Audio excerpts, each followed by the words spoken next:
What's happening, wrestling card collectors? It's Tony here and Paul and I'm from the Wrestling Card Price Guide. We have a hot topic that is really getting making me angry lately. So we got some pet peeves in the hobby, sir, and I'm just gonna go right into it right away with you here. I don't think every single damn wrestling card needs to be signed. What is up with that? Yeah. Yeah, I agree with that. I mean, there's people out there. I've been seeing more and more posts lately of people putting like one of ones, super low print numbers, um, uh, uh, just cards that don't need to be signed. Every damn card doesn't need to be signed. There are people who will argue on one side that says, oh, well, you have an autograph value plus the card value. You put the two together, you got a bigger value. I completely disagree with that. I think you would take a particular card that's already in minty mint condition and I deface it by putting an autograph on it. I think I've devalued that card. That's my take on it. I hear you. It's like it's an extension of that would be not every card needs to be graded. There's 100%. certain names, and we've talked about names in the past that, are your mid-card guys or even your lower tier names that you don't need to grade them. They're probably going to do just as well raw as with a number. Yeah, do I really need to have a Zodiac card graded? Correct. Yeah. Yeah, exactly. Exactly. So pet peeves, huh? Well, Pet peeves, baby. This is the time. This is the time right now that not only you and I are going to go ahead and talk about some pet peeves, and I yeah, want no well, holds well, well barred. let, I want to let me hear from say other people too. let me say this at the outset, Tony, just to be clear to everybody out there. You remember that one time we were texting back and forth, and I said, you know what, Tony, I don't want to be those two old guys up in the balcony on the Muppets, that have yeah, that Yeah. have to complain about things constantly and are never happy. And the reality is, for me anyways, is that I'm still here and I'm still doing it and I'm still collecting. And if I had a major problem with anything, then what's wrong with me? Why am I a glutton for punishment? Like why? I love doing these things with you and staying on top of it. So, let me just say as a caveat before I start that, I still think the hobby is great. And, when you get into things that might bother you, it generally comes down to people, right? You know, uh, Sure. yeah, whether it be doing business with them or someone else giving an opinion online or you read content that you disagree with. It obviously happens quite often. Yep. Uh, you know, and for me, I've talked about this at length, and I don't even know if it's a pet peeve. It's just something that bothers me, but it's not surprising. The way the hobby has changed in the last year, the way we've moved towards a breaker culture, the way the old school case guys I used to be able to buy from, they don't get their allocations anymore, So my life has changed, but that's a me problem, you know what I mean? And yeah, it sucks, but it's not like we didn't talk about it. It's not like we didn't see it coming, and I've talked about it in the past. But from my perspective, like I don't like it, but you have to deal with it. You have to deal with changes that come your way. And if I can't buy what I'm used to buying, then I'm gonna buy off the continent, if I have to. But to that point, and this is a general thing for me in general, that bothers me.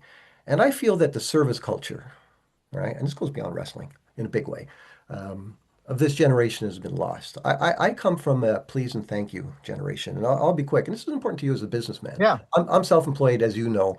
I've been running companies my entire life, and for me, at a very young age, I realized that customer service is key, in any relationship. And I'll tell you a quick story of a MBA study that they did years ago, where they had Japanese MBA students and North American kids in the room. And they showed them a video of a gas station. And in the first video, it was a North American kid that was working at the gas station. And the guy comes in, and the kid just goes, puts in his gas, and away he goes. Then in the second example, it was a Japanese service station, a gas station, where the guy comes in, the fella comes running out. Hello, sir. How are you? Tips his hat. Hope you're having a nice day.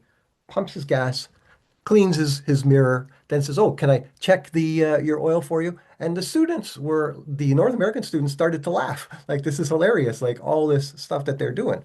But all the Japanese kids were stone-faced. They were like, "Well, it's a service station. We're delivering service." Hmm. And that has always stuck with me. So for me, my experience is I've been buying product for a long, long time from a lot of different suppliers around the world.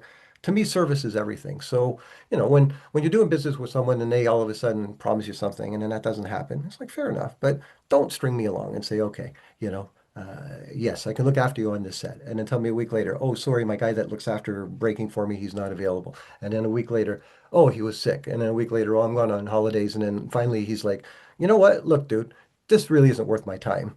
So if you want, you can go buy your cards elsewhere. So, oh, gee, thanks. Can I? You know, that kind of thing really burns me, and not just in wrestling cards, in anything. And I'm in a service business, I get in between people buying and selling, right? And that's you too, basically. Retail is, Mhm. is just that. Um, I don't like it when people say one thing and do another. And that happens in life, but that's my biggest thing in the hobby is that, I come here for fun, for enjoyment, for love. The last thing I want is to feel this way. You know what I mean? So anyway, Do you that's one of feel, my but do you feel that that's where is that a norm?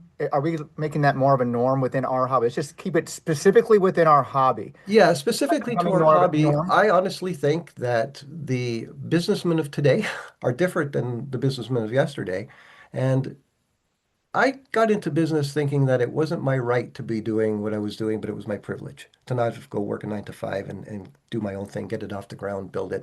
And my customers were everything, so they mattered. I think in the wrestling card hobby, these breakers behave like fucking idiots, some of them, you know. Um, it's It's a game changed. show. It's a game show mentality. Yeah, and it's not everything has to be professional. Things can be light, but for me it's like you and I, we've had a relationship for 5 years now, and it's based on trust, and it's based on, mutual appreciate respect for each other because when I say something, can we get this episode up? Are we doing this? Whatever we do, it happens, Like if you said something to me and then it didn't happen, and you did it again, you did it again, it's like, fool me once, fool me twice, right? Then Yeah. I'm the idiot. So that's the kind of thing that bothers me in the hobby. And if you're a supplier to people in the hobby, realize, that not everyone's going to be spending 5 grand with you. They're going to be spending 500 and, you know, be good, do better Yeah. Be best. if you can. you know. Yeah, I agree with you. The market's obviously we've covered it for years now. Is evolved and changed, and I think some people have gotten very lax with their customer service. I'm Some spoiled. people, some probably didn't even have customer service skills to begin with. Some are getting into this hobby thinking it's going to be a quick buck for them to turn around and in return, it's I don't give a fuck about you kind of attitude, and they kind of just take your money and run. And I think it's part of that go go go. It's like a Twilight Zone episode, man. It's a push push push push world out there, man. You got to keep Yeah. going, Yeah, and I get that's it. very true. These last 5 years in the hobby has very much been characterized by a collector base that's been infiltrated by a flipper base, and we've sort of mingled into this same water. And we know the flippers are there for one thing, to make Yep. bread, to make money. And then when they can't, they're gone, right? And that's fine. The hobby doesn't have to be just for collectors. I mean, obviously, people can make a livelihood out of it, but it changes things. It changes the attitude, and then it becomes a little more me, me, me. People become a little greedier. But be mindful of your actions is if you're in the business of wrestling cards, that's If probably you're in my the biggest business thing, of but that's a me business, thing anyways. Some people could care less how they're treated when they buy something, but I do. It matters to me. If I go to a restaurant and I'm treated well and the food sucks, I'll probably go back to that restaurant. yeah, I mean, I think by and large, I think most people are in that same boat that you are in. I think people want to have that respect and have that level of service or, decency in, good customer service because good customer service goes a lot further than I think people realize today.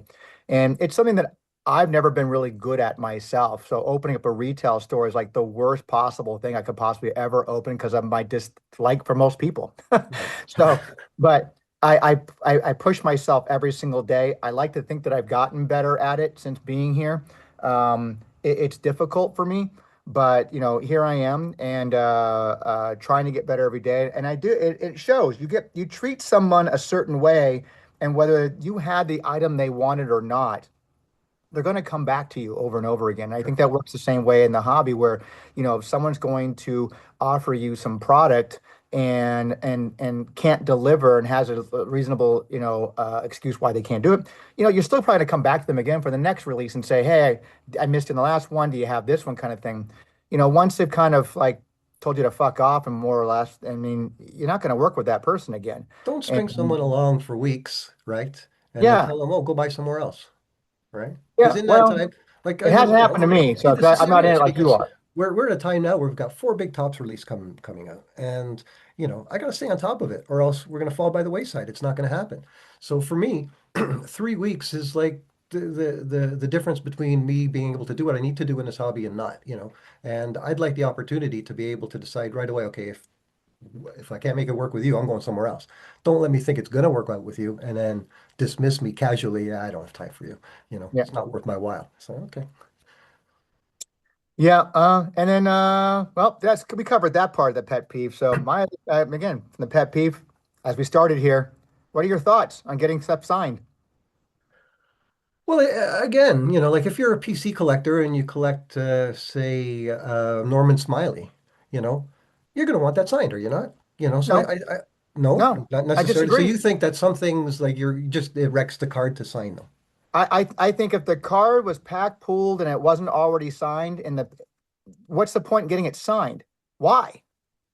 So why all these people that have gone out and spent thousands of dollars getting themselves on the PSA registry with signed Wrestling All-Stars, you don't think that none of that should happen? Well, you know what? That our collector series that's sitting there behind you that's signed by like 99% of the collectors Yeah. you display that proudly, and I'm glad that you have that, you know.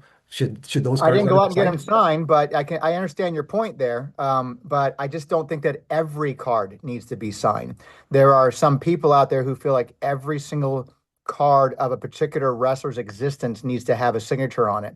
Much in the way that you just said also earlier when we first started this episode, that not every card needs to be graded. There's no reason to have any cards in the 91 Impel set graded, but some Ever. people thought Yeah, somebody thought that would be a great fucking idea yeah, to go out there and get them yeah, I all hear signed you. because we're in COVID. It's like, oh, I'm going to be making money off these PSA 10s like that. Like, It's like there's no reason. anything that you've just broken in the last month, of a mid-level name, Do you really need it that graded? You know, I mean, I mean, it's personal. So, example, someone online's got that hacksaw Jim Duggan. I think it was a class ring or something like that, a Hall of Fame ring card or something like that.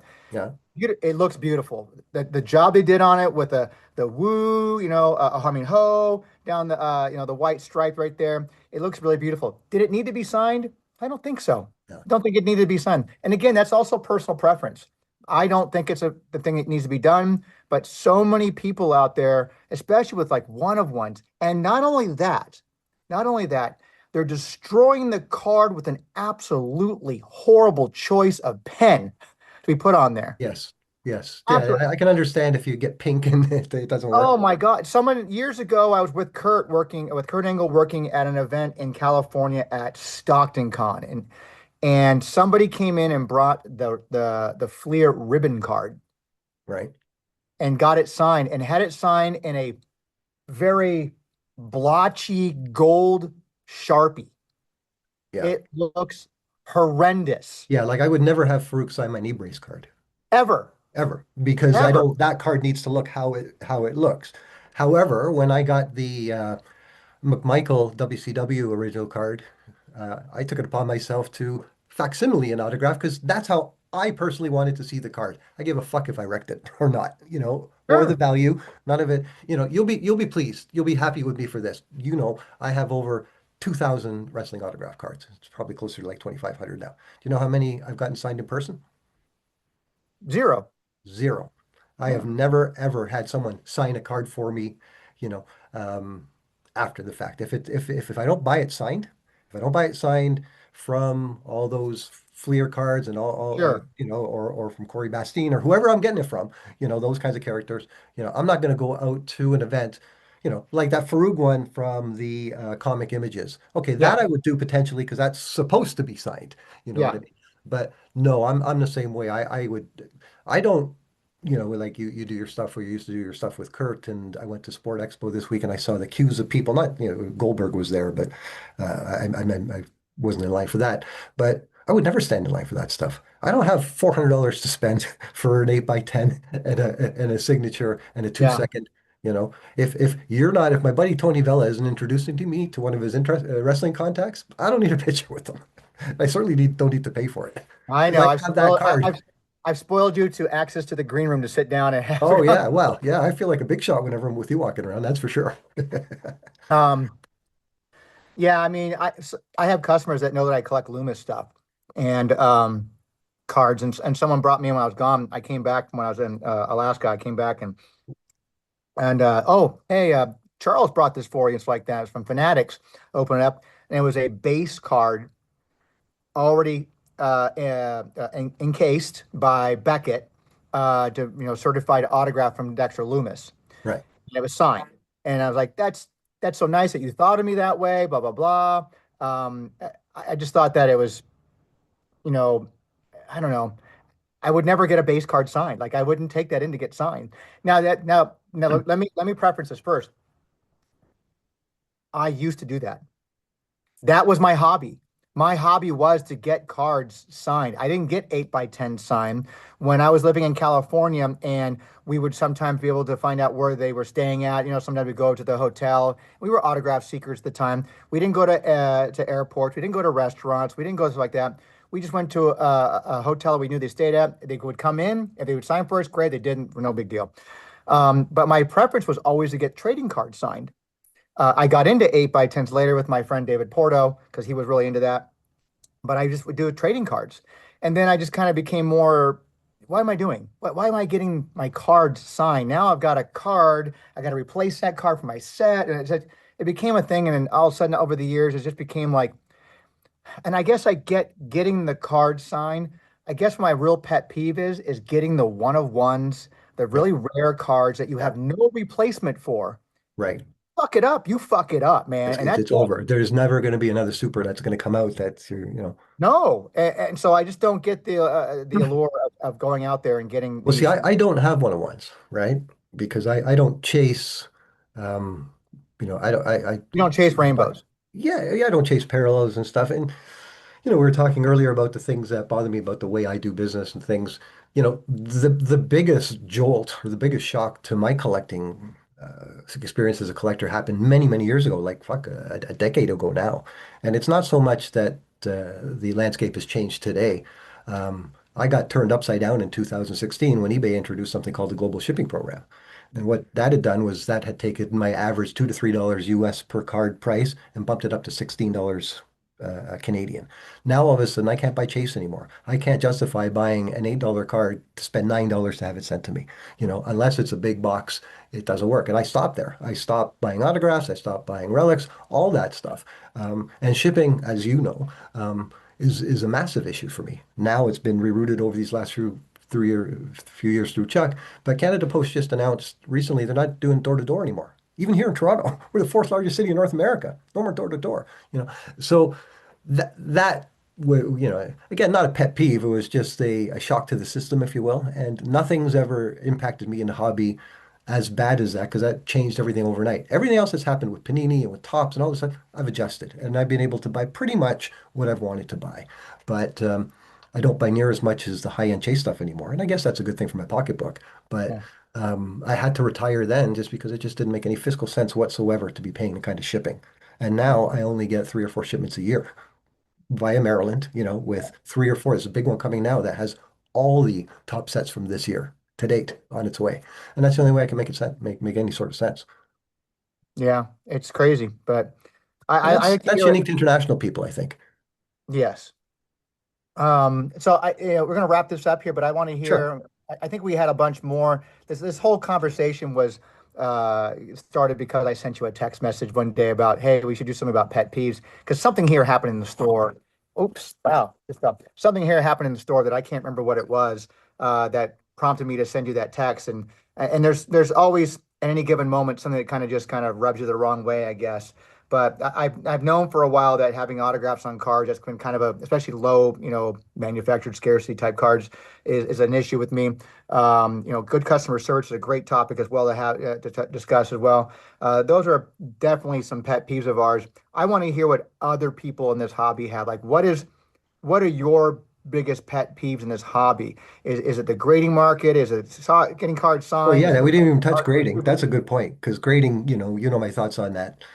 I've always thought grading was a racket. I understand its utility when you need to get as much money as possible for the card. You have to go to PSA, but that Sure. delta from a Hogan 8 to a Hogan 9 being $90,000 is insane to me. Lots of that stuff just doesn't wash. It's like cryptocurrency. You know what I mean? Yeah. People, you're not into crypto, you're a smart guy.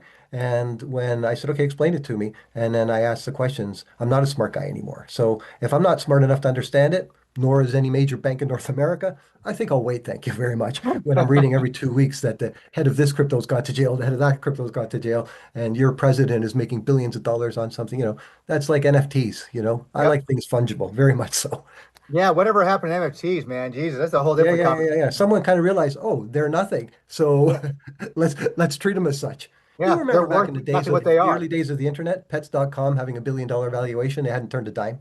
You know what I I mean? know. And I'm shaking my head back then going, wait a minute, you haven't made a sale, yet you've got this kind of market of, and people are Well, saying it about cars it now. does work in some sense because for many years Amazon was a money Yes, losing company. So, but but they had investing sales. They had loads of sales. They were losing money. That's the difference. They were because very all they did was reinvest in themselves all the time. Yeah.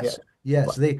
Sometimes people have a net value without even, oh, I've got a neat little website, Yep. and that's it. But in the trading card world, we we have these disparities as well, obviously, so Yeah, so I want to hear what other people have as far as what your personal pet peeve is in within this hobby. Make sure we keep it within this hobby. But I don't want to hear about your political stuff. I don't want to hear about that. I want to hear about within the hobby, specifically with wrestling cards. What is it in this hobby that kind of just makes you want to tear your eyes out, man? I want to know what it is that bother you, and let's have a yeah, discussion. like I mean, like for example,